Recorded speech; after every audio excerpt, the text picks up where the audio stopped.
All right, hello, and welcome back to the Dune Imperium Uprising digital series. This is part three that we have going on.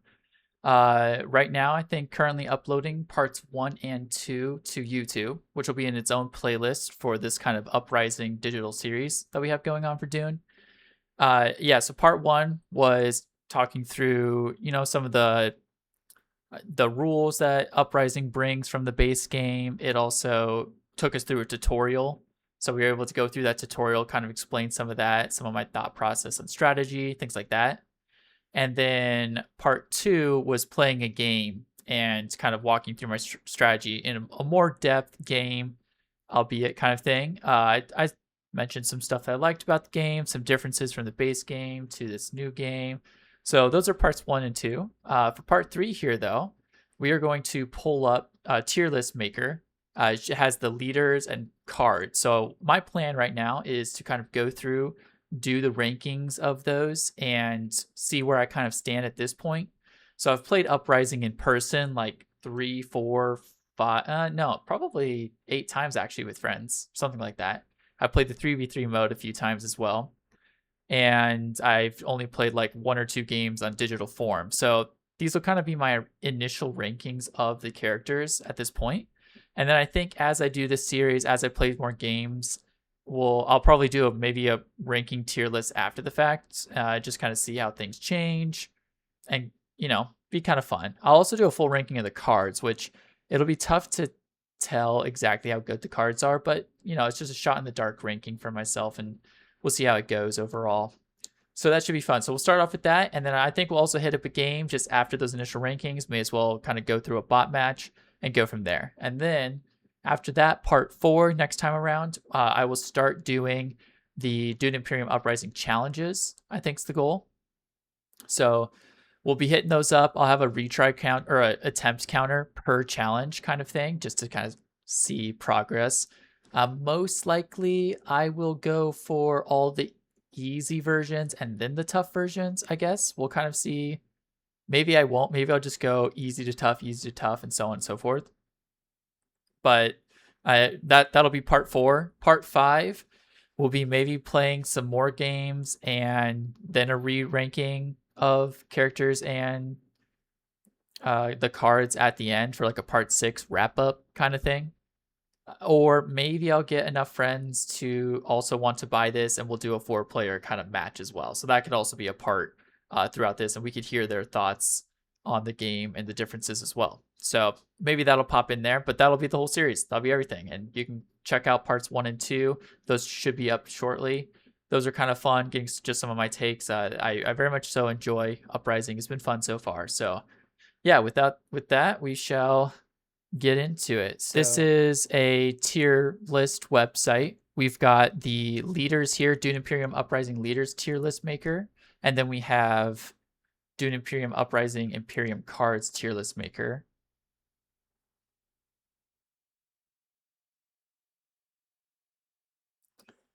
So yeah, we'll take a look through these. Let's see here. Yeah, let's kick it off with the leaders for sure. There's not as many of those, so we'll start there. There's a community rank. Interesting. All right, so it looks like we've got S tier, A tier, B tier, C tier, D tier. And we have 1, 2, 3, 4, 5, 6, 7, 8, 9 characters to go over. If I click these, does it give me information on them? No. There's not like a character presenter in the Dune Imperium digital game either, so I don't know if that's kind of worth. But I'll kind of just go through. Well, I might need to look them up. Let's see. Dune Imperium Uprising leader information, something like that. Let's see if that exists. Okay, Direwolf. I guess they talk through it. Will it let me leaders? Does it not just give me something to click through them all? So they have the cards here. I just want a list of all the cards. That's their own tier list maker. Don't want that.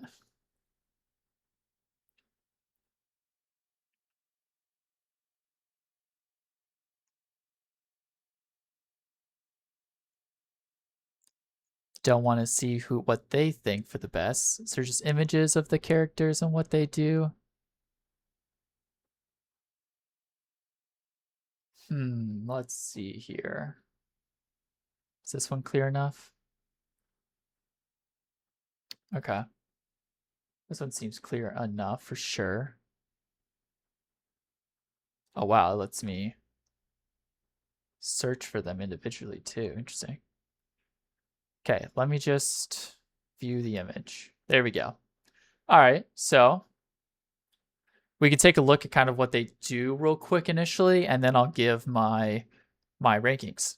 So we've got Muad'Dib, we've got Feyd-Rautha Harkonnen, got Lady Margot Fenring, Lady Amber Matuli, Gurney Halleck, Lady Jessica, Princess Irulan, Steban Tuek, and Shaddam Corrino IV.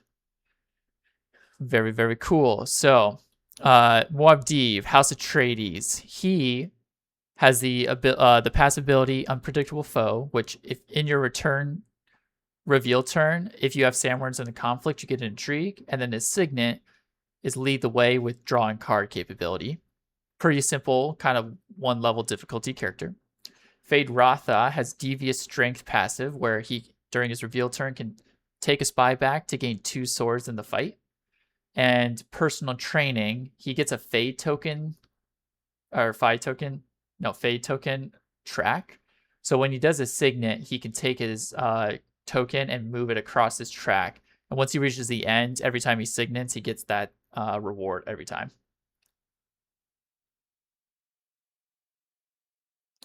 And then we have Lady Margot Fenring. So he's also tier 1 difficulty. Tier 1 difficulty here as well. Loyalty passive, when you reach 2 influence with the Bene Gesserit, you get 2 spies. Very simple, very basic. And then Arrakis Informant, she can put a spy on a blue tile, which is pretty nice.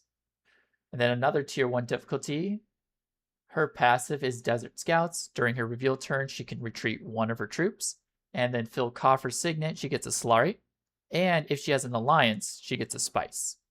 So very simple and straightforward as well. The difference from base characters to these is pretty different. I feel like base characters are a little more advanced. They have a little more going on. And these ones are just kind of simpler, which I don't mind. I definitely enjoy this because they're still pretty strong, still pretty powerful.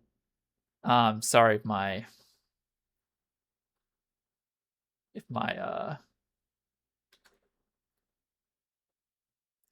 dang, my camera's in the way.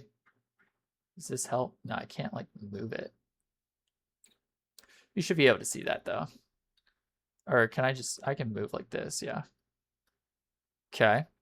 So then Gurney Halleck, he's still a level 1. So we've got 5 level 1s difficulty. He has Always Smiling. During his reveal turn, if you have 6 or more strength in the conflict, you get an extra persuasion. So pretty simple again as well, but can be very useful for extra persuasion.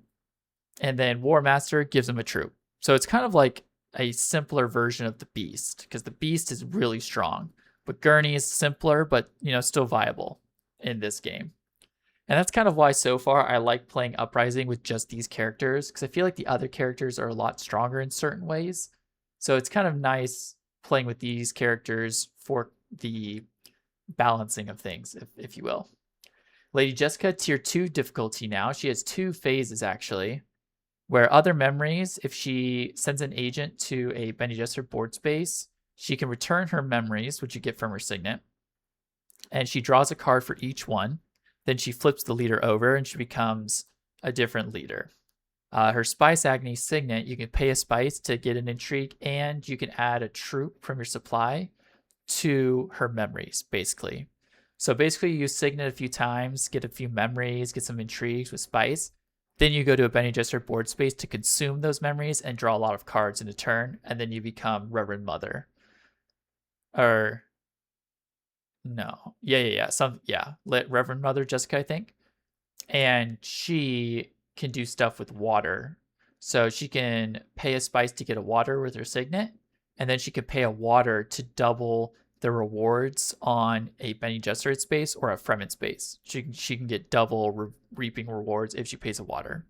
So her signet kind of gets the water, and then she could pay the water later. So that's her level 2 difficulty. The princess has Imperial Birthright passive. Pretty simple. Just get 2 Emperor Influence, you get an Intrigue. And then Chronicler's Insight is more intricate for her signet. So she can choose one or the other. Acquire a card that costs 1 to her hand, or she can trash a card from her hand. If it has a cost of 1 or more, she gets a spice. So she can just get cards and then kind of trash cards too. So it's kind of nice being able to just trash a card and get a spice for it too. So basically, if you trash your starting deck, you get nothing, but you can still trash it. It's fine. But if you trash anything else that you've acquired, you get spice for it. So it's a very great thinning deck kind of card. Stab on Tuek. Limited allies is passive. You start the game with no diplomacy, which is kind of tough. But whenever Smuggle Spice, whenever another player sends an agent to a maker board space you are spying on, you get a spice. So he kind of can do his banners if he puts a spy on a place that's connected to a maker square. It's effectively a banner. So whenever somebody else, not including him, I guess, so whenever somebody else goes, he gets a spice. And Unseen Network, he gets a spy with his signet. If he places the spy on a green square, he can optionally pay a spice for 3 Solari. Or if he places it on a faction space, he could pay 2 Solari for an intrigue. So he can get some good Solari going here, but it's tougher to get faction squares because he doesn't have diplomacy. So he can be a tougher guy to get going if you don't have cards that can go to faction spaces. But the Smuggle Spice can be pretty good and strong, and spies are always good. So that's him. Then final one we've got here, level 2 difficulty, so I skipped over. So there's only one level 3 difficulty in this set. And then here's another one. You need to be playing with the contracts, which is fine. I think you should always do that. And his passive is starter card commander. So he sets aside both of the starter card contracts, and only he can acquire them during the game. So he gets access to both of those. He needs to get the tile that says acquire a contract. Then he can take one of them. And those are pretty strong contracts. I think one of them's draw 2 cards if you go to one of the board spaces, and one of them is pick your agent back up. So those can be nice for him. And then Emperor of the Known Universe Signet is solid. So he can get a Solari and a troop, or he can spend 3 Solari to go up in a faction. But when he does this, any troops, he can't deploy them to the conflict that turn. So he gets extra troops and resources, but he can't deploy them with the Signet on that turn. But, he still can gather resources pretty well, and getting a faction space for only 3 Solari is pretty solid too. So he can be pretty nice. Anyway, that's kind of a quick rundown of their abilities and what we're dealing with for a refresher for myself, and hopefully it was somewhat easy enough to follow. So let's go to the tier list maker here. So difficulties here to start. Difficulty 1, 1, 1, 2, 1, 1, 2, 2, 3. In my mind, who do I like to play the most? This is so tough as I continue to go through. So this character is very simple, and there's not many of them. So we might only be using like the top 4 sections, maybe even. But she's pretty simple, but solid. Maybe a little tougher to get online because you want to get an alliance. But she can get Solari, and she can retreat a troop. But that retreat a troop is pretty interesting. Like sometimes you don't need it, sometimes you do. So I've played with her. I find her somewhat useful. So I'm gonna put her at B for now, only because she's pretty simple, if that makes sense. Fade Rotha, I'm gonna put him at A for sure to start. I think his track is very good, very helpful, and being able to recall a spy for extra fighting is also very nice. So being able to trash cards from his track, get spies, or get towards the end to get a troop and a spy, I think he's very solid. He's kind of that A tier. Gurney Halleck is very nice that you can get a troop, with his signet, and I think I'm going to put him at A below Fade because the extra influence isn't bad either if you can utilize that to get a good card point. And I kind of enjoy using him. He's kind of nice. This character here, being able to trash cards, I've not used her a ton. And so honestly, I just don't know who is like straight off S tier in my mind. Like if I had to pick, I don't know. I'm not too sure. So that's why I'm kind of struggling here. But having reread her ability, I think it sounds really strong. Being able to trash a card with your ability is kind of insane. And then this is simple enough, but still strong to get an intrigue. I think that's very good. So I'd put her above. She doesn't get any resource or spy giving, but being able to trash a card and maybe get a spice is pretty good. And she doesn't get debuffed in any way, normally. So yeah. This character, I'd probably put, I don't know. I might go A tier with her. I actually enjoy her a lot. Being able to put a spy on a blue square just right out flat plus the 2 spice is pretty strong in my opinion. So I enjoy using her a lot. I think Fade Rotha might have more how would you say, potential, I guess, in my mind. So we might do some reorganizing here. We might be going like this for now. I don't know, more potential for these A characters. I think these B characters are very solid though, but in theory there should be more potential for these A tier characters, which is kind of why I'm putting them there. She's pretty simple, which is why I put her here. She can help, but I feel like these abilities do a little bit more, and this one you don't have to worry about coming online with an alliance so late, if that even works. There's usually a lot that you have to do, and it takes a while to get an alliance, and then you're not playing your signet that often, so she's kind of lower. Muad'Dib is solid, in my opinion. So Muad'Dib, I put him. I want to put him above. I want to put him like here. I'm gonna put her D. I'm gonna put Muad'Dib C because getting an intrigue with a sandworm in the conflict is great. And if you can get sandworms online, I think that's a very viable strategy in this game mode. And being able to draw a card with a signet just outright is very solid as well. So I think he's a very strong all-rounder. Spies, I just feel like are so good, being able to draw extra cards, place them on the blues, and it can even help funnel you towards sandworms in a different right. So I think that's almost stronger. Plus the spice for going to Bene Gesserit is very good. So I think she's above in my mind. Gurney being able to just get a troop is very good, although you might be able to switch these in certain ways. But I'm going to leave it like this because this is my initial ranking. Okay, Lady Jessica with the memories and the water. We're going to throw her here. I think she's pretty tough to utilize. You have to pay a spice in order to get a memory. You do get an intrigue, but getting to that spice early on to get some of those memories is a little tough. So you really have to be strategic with her. But I like her compared to the other countess in the base game that just gets water. I think she's pretty nuanced and she's pretty fun and cool. So I'm going to put her lower C only because these are a little more straightforward, in my opinion. Then should I mean, he's solid. I like him. He's very solid. I think we might go above Gurney here for him.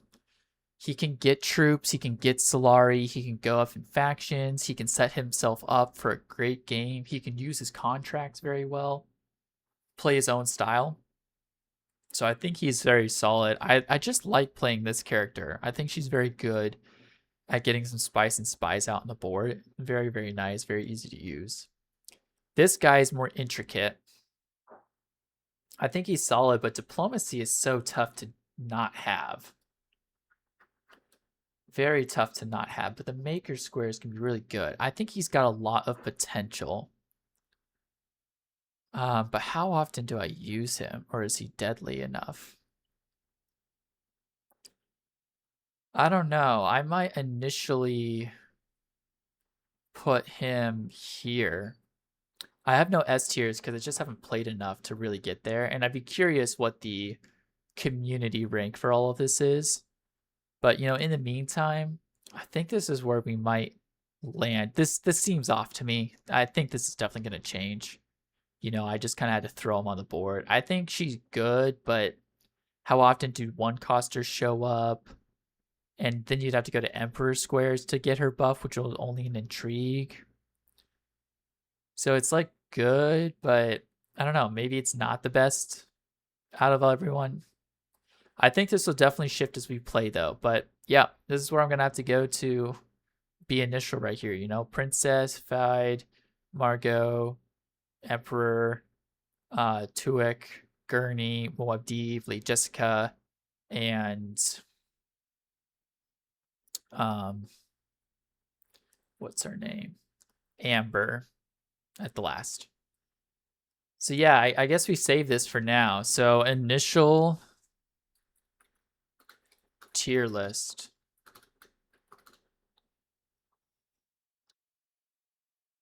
So I'm gonna say Uprising initial tier list. So we can download that image and we can save. Cool. Yeah. Alrighty, on to the next tier list. We've got Dune Imperium Uprising Imperium cards tier list maker. This is gonna be a run for our money, man.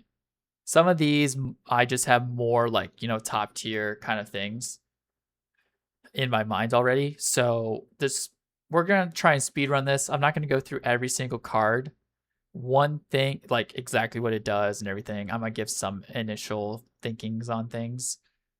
But I do want to point out that a lot of cards do have good synergies now. I think the synergies that they've created in this game from the base game have been really cool. So Bene Gesserits have always had synergy, including base game, but most notably, the Spacing Guild has way better synergies in Uprising, which is really cool to see. Emperor always have, certain kind of synergies, and they can even go with spacing, a little bit of mix of both sort of thing. They give you some resources, and more often fighting power is the idea for those. So that's kind of their thing. And then Fremen, they play into each other. They kind of do Fremen reveal phases. If you have a Fremen bond, you get more resources. They get you water, stuff like that. They can fight. They're all rounders, but you want a lot of Fremen cards to get those bonds going. And the bonds are pretty good resources if you compare them nicely. But with that, we have to start with my favorite card in the game. I think it's so broken. Public Spectacle. Holy crap, guys. This thing says it has the spy icon. So if you have a spy on a space, then you can go to it with this card. And it says, if you recall a spy this turn, you get to go up in a faction. And it reveals for a spy. Only costs 4. So you can put spies on faction spaces, go to it with this card, pick up the spy to draw a card. You still get the buff. And then you can double jump, or you can go up 1 and then go up 1 in another. Like, are we serious? Or just go to a different spy that's not on a faction space because you couldn't get one there. Take it up, get a card, and then go up in a faction anyway. Like, it's so good, and it reveals to play into itself. It's insane. It's so good. It's my favorite. I think it's a little broken. Yeah, it's nice. It's a good one. All right.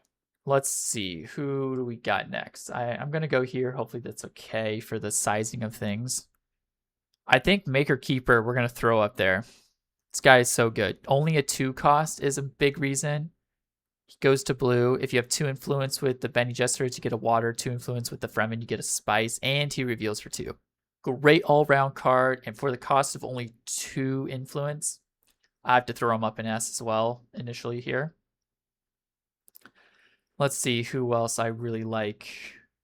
I do know that I like Rebel Supplier because I play him with I play that card with Margot here. So I'm gonna put him in A tier initially here. If you recall a spy, you get 2 troops. So just put a spy on the blue space with her and then recall him with this and get 2 troops. Like, that's strong for 3. And then you get a spice and a sword, which is kind of a unique reveal phase thing, but it could still be utilized if need be. I think that's a great A tier card.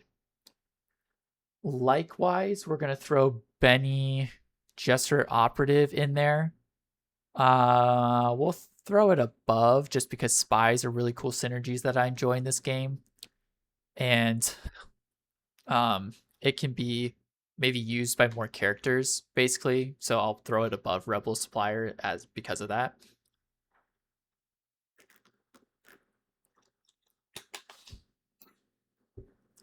All right, let's see who we think next that I enjoy / think is pretty strong. I mean, a lot of the high cost cards are obviously strong, but we'll kind of like, do you want to pick them up? Sometimes it's not worth. I think we'll take Treacherous Maneuver. We'll throw him up in here, A tier. He's solid.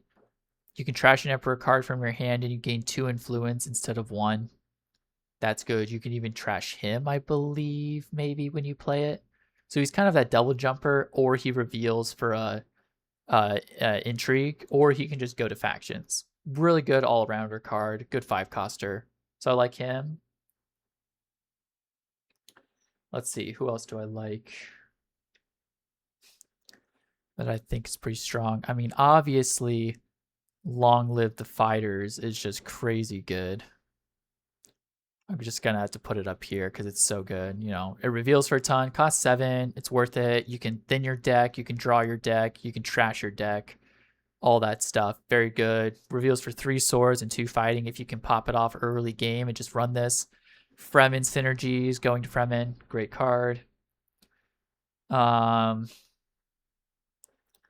I just kind of want to pull in the ones that I have seen most first and then start slotting in other cards. Overthrow I've played with a bit now. Super good. I mean, it's just got to, I mean, if you can get it, this is like the great 8-coster. I'm going to put it below these though, just because of the cost and likelihood. But gain 2 influence instead of 1. Wow. Like that's phenomenal. Revealing is great, obvious. You get an intrigue by buying this thing. Like top tier 8 card, obviously. Steersman, obviously. Insanely good. I'm going to put it above Overthrow actually, because it lets you go again because you can take an agent back. Really good. Let's see who else here. I think those are kind of the main ones that I have been like, wow, if you get these, oh my goodness. I've not played a ton with every single card here yet, so like over time I'll get this. You know what? Strike Fleet needs to pop up in here. Strike Fleet, if you recall to spy this turn, you get 3 troops. Like, that's just so good. Because it's a 5-coster, we might have to throw it up in here. We might have to do this because Rebel Supplier is niche. Benny Gesser Operative, I think is just solid, but maybe niche-ish. But they're more bread and butter, so it's kind of tough to determine. Do I put my bread and butter here because it's tougher to get 5-costers, or like if you get 5-costers, they're more situational based off what you've been doing is the thing. These are just like you can use them. So that's that. We'll go that route just because 5 are more powerful technically. But yeah. So you get a spy for doing this. And if you recall, you get a recruit 3. So just throw it on a blue, throw it on a Fremen attack square, go there with this card, just attack. Like, that's very strong. That's a really good one. Let's see who else.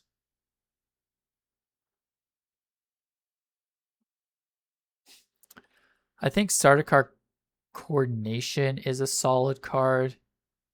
You may deploy troops you recruit this turn to the conflict. I think I will throw him up in, honestly, here. Yeah. Maybe even here. I think these two are very solid fighters. So we're going to throw them in A tier. Let's see. Anyone else that comes to mind? Interstellar Trade is always solid if you can get the cost and complete a lot of contracts. A little more niche, obviously. If you've completed 4 more contracts, you trash. 4 more contracts, you trash. Price is no object. Definitely a good card, so we'll throw it up here. you buy it, you get Solari, you can pay Solari to acquire cards, or you can just reveal, lets you go to these two board spaces, synergies with the Emperor and Bene Gesserit, so that's solid. All right, well, let's just take a look through them in a row now, based off cost. So Unswerving Loyalty, definitely gonna be low. I think it's very good if you're going Fremen synergies, but by itself, I just would never pick this up. But pick it up if you're doing Fremen synergies. I think it's good then. It's just one cost, and you can feed into it very well with the Fremen bonds and such. So that's nice, but it's a one coster, so not very good.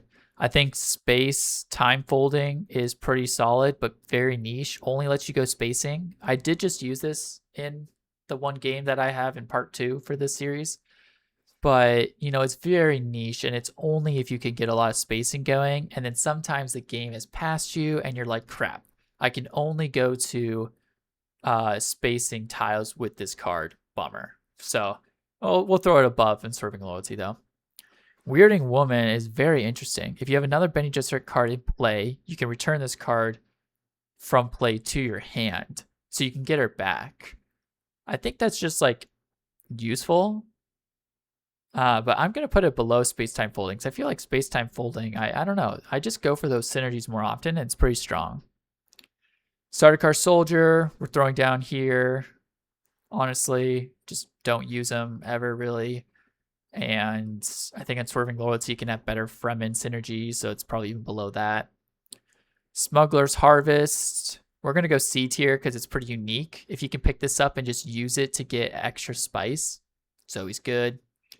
That'll kind of be our one costers. They're just more niche. They're obviously not powerful, and so I'm just going to put them low. So I guess my tier ranking is more like how powerful things can be while still bread butter-esque.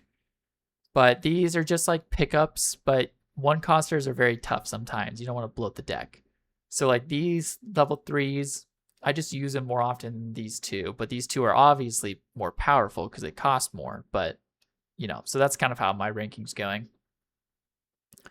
Reliable Informant is okay. I think we'll throw it D tier because like it puts a spy, but it only gets to go to spacing, and it costs 2. You have to pick it up early and kind of use it once, twice, and then you're like, I don't want this anymore, I feel like. Hidden Missive. This one I think is actually B tier. I like this card a lot. 2 influence with Bene Gesserit, you can get a card and draw. It only gets to go to green, but it's a very good Bene Gesserit synergizer. So like play Bene Gesserit, and the next one you play sometimes gives Bene Gesserit cards an extra buff. So I actually enjoy using that one. So I throw that in B. Wheels Within Wheels is going to be, I guess, a higher tier in C.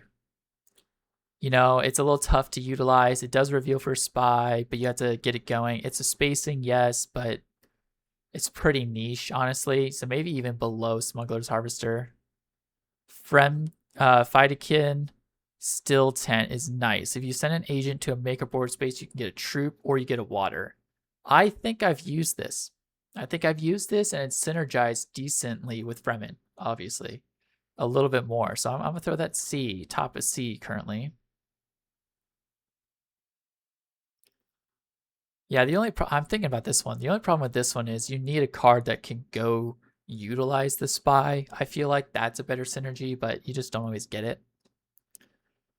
Imperial Spy Master, if you recall to spy this turn, get a Intrigue. This one I'm going to throw even below here in D tier. I haven't used it a ton. It's in my opinion. So we're going to throw it there. Spy Network though. This one I'm going to throw at top of C tier, maybe even bottom B. I'm going to go bottom B because it reveals for 2 and only costs 2, but gives you a spy when you buy it. This is useful. It doesn't let you go anywhere, but you can trash it later, or it still gives you, like, if you have 2 or more spies and you're just running through spies with your character, you can get an intrigue for it, and reveals for 2 persuasion plus a fighting or a sword. It's very good. I definitely pick this up every now and then just to get the spy for sure. So I'm gonna throw it up there in B tier. Desert Survival has trashing capabilities, bottom C tier because of that. Synergies Fremen. Okay, undercover asset. So you get to ignore the influence requirements on a board space. So that is, uniquely useful. Top of C, uniquely useful, I'm gonna say. Basically, if you don't have 2 influence with the Fremen, you can still go there. Same with other places. So you know what? I'm gonna say bottom B the more I think about it. This thing can be very useful early because you can get Solari quicker, you can get your Maker Hook quicker, you can do something with the Emperor quicker to get like your agent back and reshuffle things if you have a lot of Solari. It can still be useful late game every now and then. And then, the reveal is not the best, but it lets you go to 3 spaces, can do synergies. That one's a pretty cool all-rounder. Mala Pistol, bottom, but above Desert Survival in C tier. Only because I would use this more often, probably even more than this card. It's an interesting all-rounder. It draws a card though too. We're gonna throw it here. Yeah. Yep, that's just like the all-round card if you were to ask me for this series.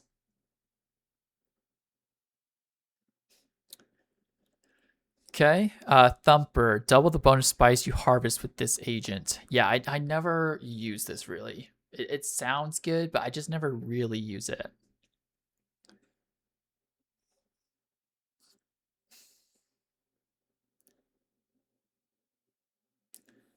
Yeah, I'm thinking like Desert Survival might need to go down here and Informant can go up.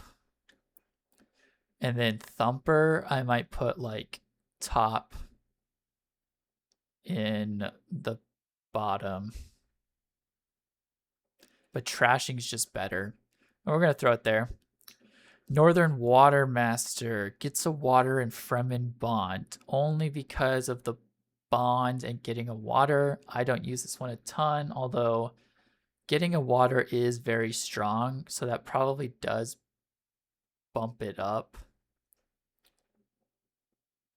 a decent amount here. Yeah, no, this one could be pretty good. We're gonna throw it C tier here. Covert operation. Each opponent discards a card. You get 2 spies. You can go. This one's kind of interesting. I think I've used it somewhat. We'll throw it C tier just below Northern Watermaster. I think this, this one's got to go up. This one's got to go here. We just got to shift these down. Yeah. Just because they're better than 2-costers. They cost more for a reason. So they're a little better. Double Agent. I think this one's solid. Spying on a board space. You sent an agent this turn. You may place a spy in the same observation post as another player's spy. So it lets you spy wherever you play, which is nice. I think it's lower than undercover asset, but the spy to do that is so nice. I think it's maybe not used as much in my opinion, so I'm gonna throw it there. But it lets you go to 3 locations, but it only reveals for 1. We'll keep it B tier maybe for now. Guild Envoy, I did use this, but you do need a lot of synergies, so we'll throw that here in C tier. Because if you discard a card and if it's a space and guild card, you can draw 2, but it lets you go to 4 factions and only cost 3. Like, that's pretty good. I think that bumps it up, actually. Maybe even top C tier. It lets you go to any faction for only 3 cost. That's pretty solid. Okay, Calculus of Power. You get to trash a card. If you trash another Emperor, you can get 3 swords. This one's very niche, but I have used it. So it's going to be second place in C for now. Guild Spy. Can discard a card, draw a card if you discard a spacing. If you acquire the spice must flow this turn, gain 1 influence with each faction you are spying on. That's cracked. Wow. Wait, that can be cracked. That's gonna go bottom B because it's so niche, but could be cracked. And you get a spy for buying, so we're gonna put it here in B. It's pretty good. Dangerous rhetoric. You get to go up. It's just like such a good, solid, basic one-use card. May as well pick it up because it trashed itself. It can go to a spy location, and you get to go up in a faction. I like using it. I'll pick it up because it trashes itself so easily. So put it on bottom B. Branching Path, you need an alliance with the Bene Gesserit, which is decently niche, and it kind of just cycles intrigues. So I don't use it a ton. So we're going to throw it here. Because it reveals 2, we'll keep it above all these cards. Ecological Testing Station, 2 water for 2 cards. I don't know. It's just not that strong to me. I feel like we'll leave it here because it goes to a Fremen space, but I don't know, the fight against Still's Tent is still pretty close to useful in my opinion because it reveals for the water automatically. The Beast Spoils, gain rewards for your face-up battle icons. Wow. I've never used this one, honestly. Huh. I mean, it's a solid card. Good use out of it. So we'll throw it here because it's pretty niche. C tier. Sure. Smuggler's Haven, 4 spice for a victory point. If you're spying on a maker board space, you get 2. Synergies, pretty niche use cases. Still a solid card. We might throw it here, I think. This card, trash card to draw a card, 2 swords, pretty niche. Fremen Bond is good, but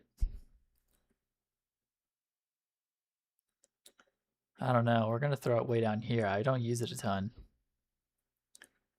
Paracompass. Paracompass is gonna go in B tier for sure. It just reveals for so much if you can get it going, which is very nice to have for buying Spiceless Flows. It's very useful. So I'm gonna throw it honestly here.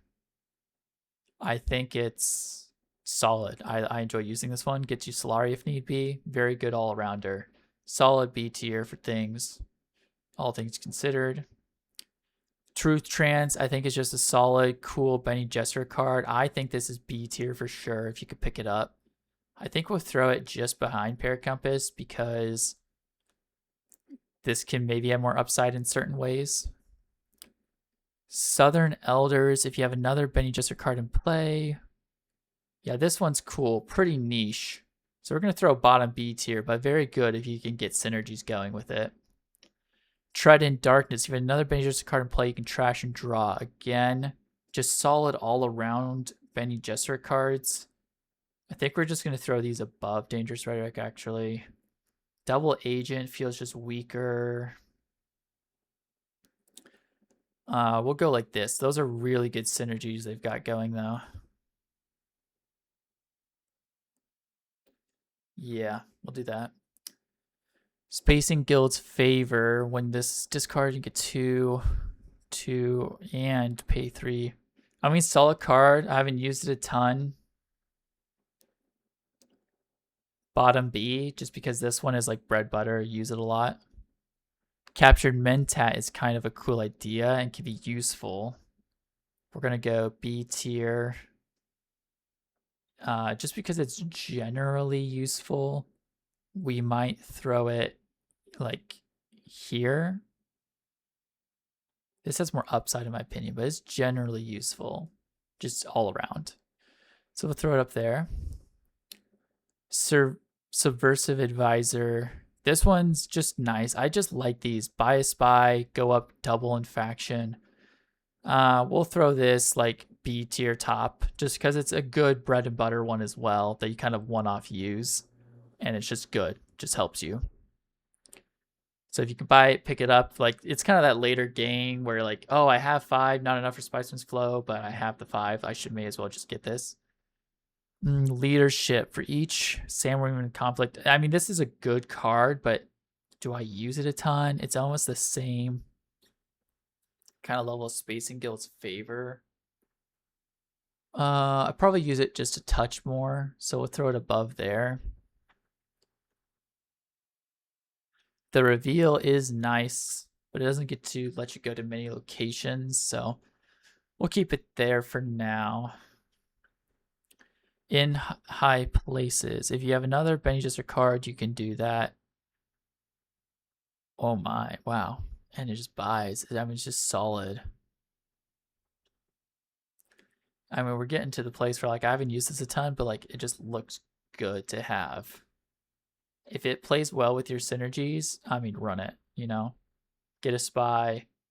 If you have another Bene Gesserit in play, you can get a spy by playing, let you go to those 2 locations, but you can also take 2 spies for 5 reveal.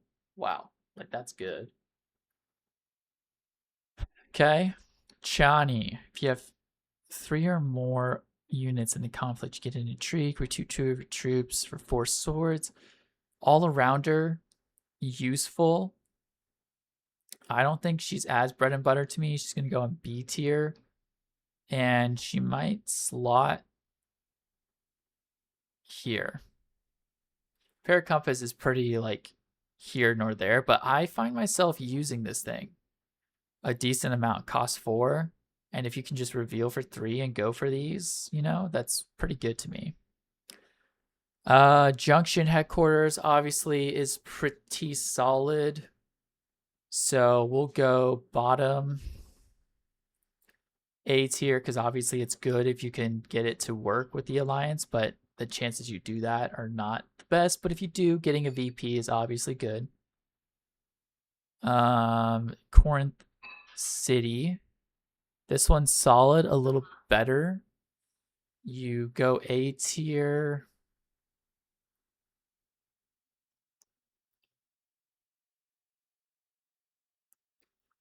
Here, I think. Very useful. You can use this no matter what. You can get your High Council with it by revealing as well, which is really good. Very good, solid card overall. Stilgar the Devoted gets 2 troops, and if you have it for each 2 for each Fremen card you have in play, including this one. I mean, that's very solid. I feel like I pick up, you know, Long Live the Fighters more, but we can still throw him here maybe, or is Price is No Object better? Does reveal for 2 slaughter, and you get 2 slaughter when you buy it. We might do Price is No Object just slightly better. Okay, Desert Power. If you have an agent on a maker board space, you get 2 spice. Or you can recruit a sandworm into the fight. Because you recruit sandworm into the fight, we're going to throw it in A tier if you can pick this up early. I just don't find myself picking this up that quickly, usually. But that's pretty cool and good and useful. It's a little bit more all-round useful, so we might throw it above Junction Headquarters. Arrakis Revolt. Okay. If you have a maker, you can get 2, pay 2 to break the wall, and a sandworm. Get a troop. I've just not found myself using that this often, but it's a blue. And because it's a blue, yeah, we'll throw it even slightly above. And this one's got to go a little down. This one's got to go below all of these now. Yeah. Yeah, we'll go like that. In the A tier, Cargo Runner. If you have completed 2 or more contracts, draw a card. If you completed 4 or more, draw another. This one's solid. I do use this every now and then. So I think we'll go B tier. And we'll throw it just above this guy. Yeah. Delivery agreement. If you have completed 4 or more, you can trash the card. Just because you can trash the card, that's very solid. So we will go B tier here, slightly above this guy. And then priority contracts is very good. This one's got to go A tier, I feel like. And it's useful. It's maybe more often used, probably just above Stilgar here. All right, there you have it. Yeah, let's go ahead and save that. We can talk through them. So we got Uprising initial card tier list. We'll download that image. Save. Did I download it?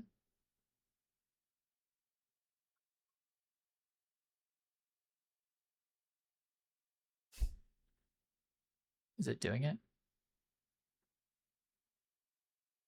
No. The heck is going on?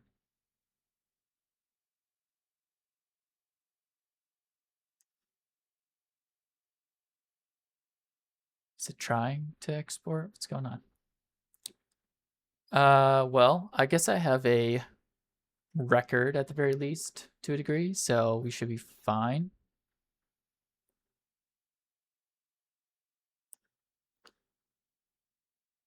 All right, so let's go through it then. So I put Public Spectacle, then Maker Keeper, Steersman, Overthrow, classics, but these two, my goodness, for the value, they're just so impactful, it's crazy. Long Live the Fighters is just great. Strike Fleet, good for fighting. Starter card coordination, good for fighting. Treacherous Maneuver, great maneuvering. Just all arounder. Maybe a little lower than some of these use cases, but it's just like the 5 price point is very nice, and it lets you go to all factions. Vanquist or Operative, I just use this thing. Get a Spy. Oh, it's so good. It's just useful. Rebel Supplier, you'll be surprised. You just pair these two together, boom. Like great synergies no matter what.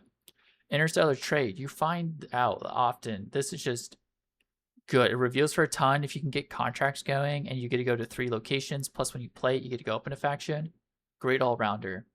Corn City, I like it because you can get, it's very flexible, and you can get a victory point. So that's very potent and good.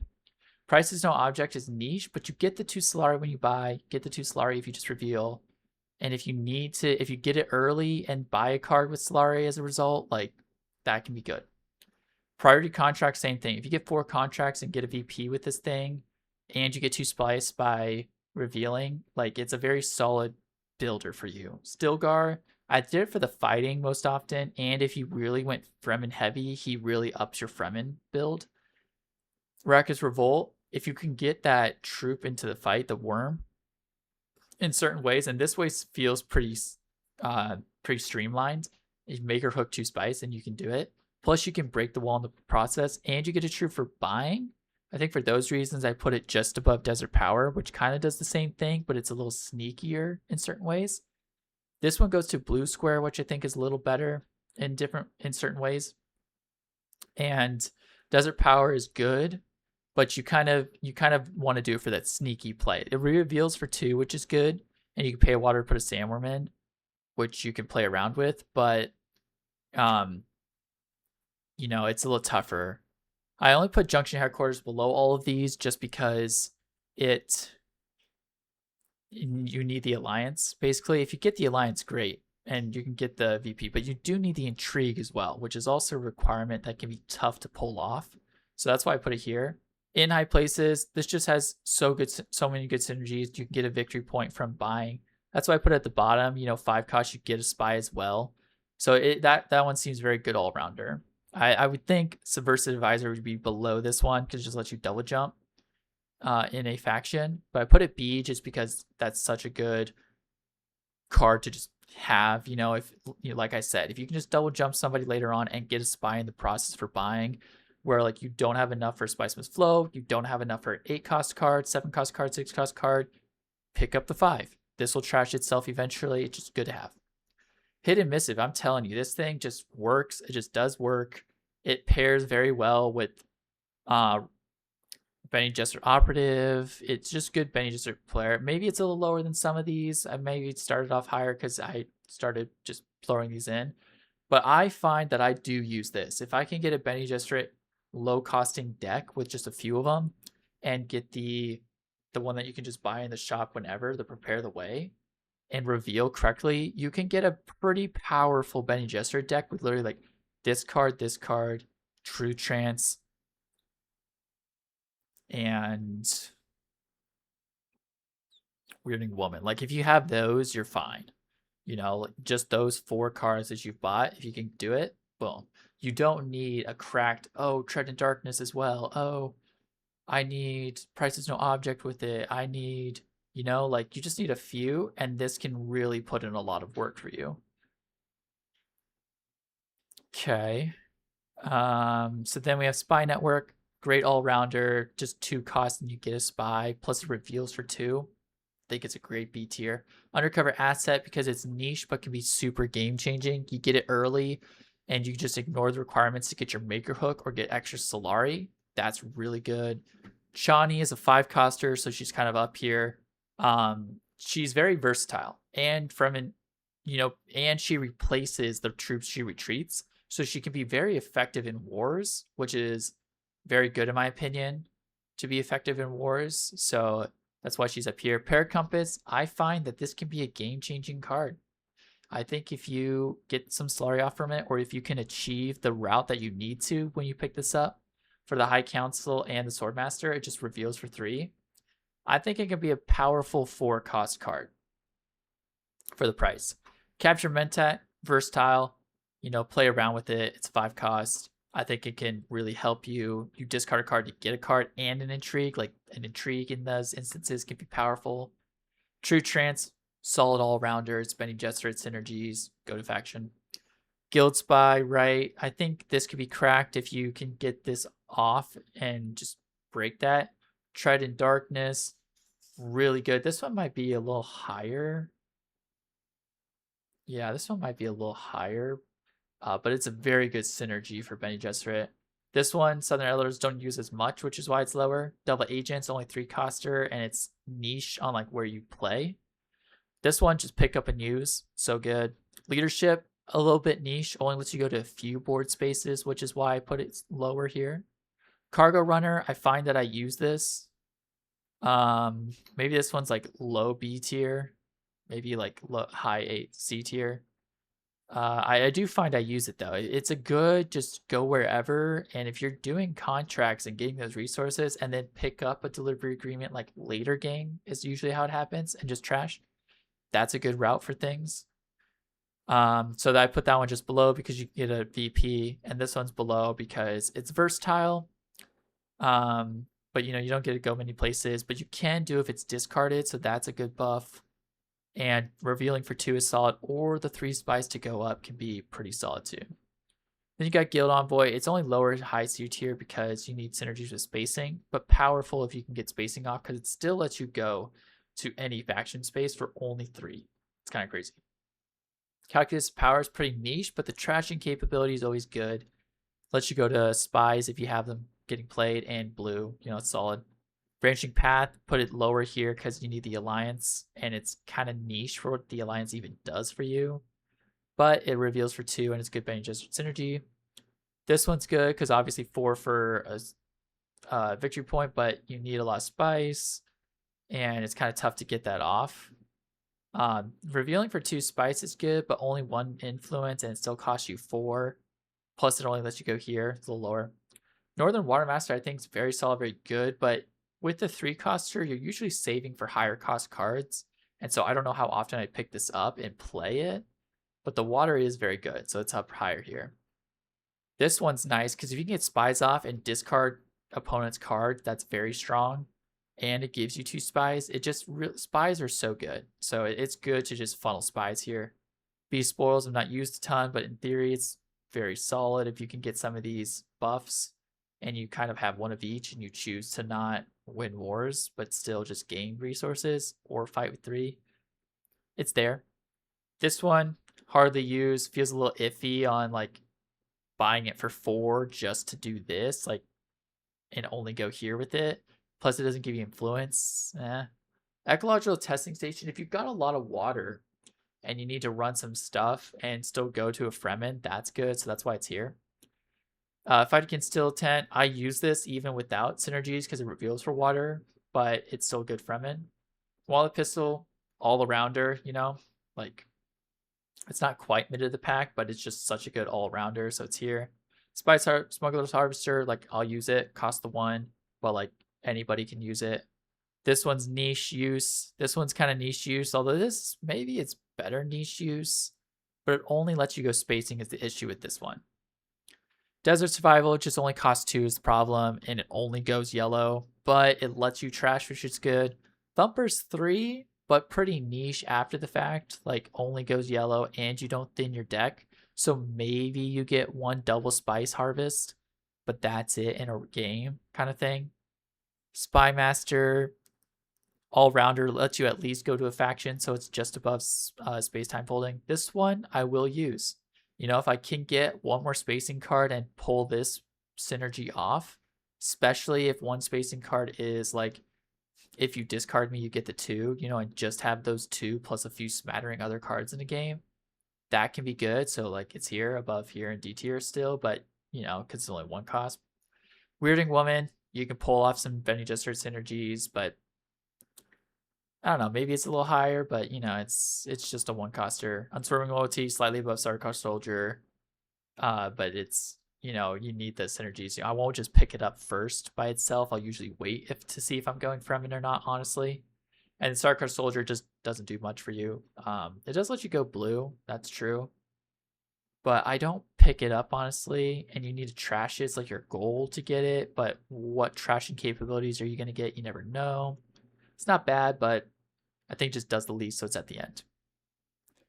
Yeah, that's my initial card rankings. I felt a little more comfortable almost kind of ranking these through and felt pretty good talking through them all. But yeah, we'll see if this evolves any. And maybe eventually we'll take a look at the rankings from the public, what people have, you know, who've played this a ton and studied it, what they think. We can do some comparisons there. But this is my ranking personally.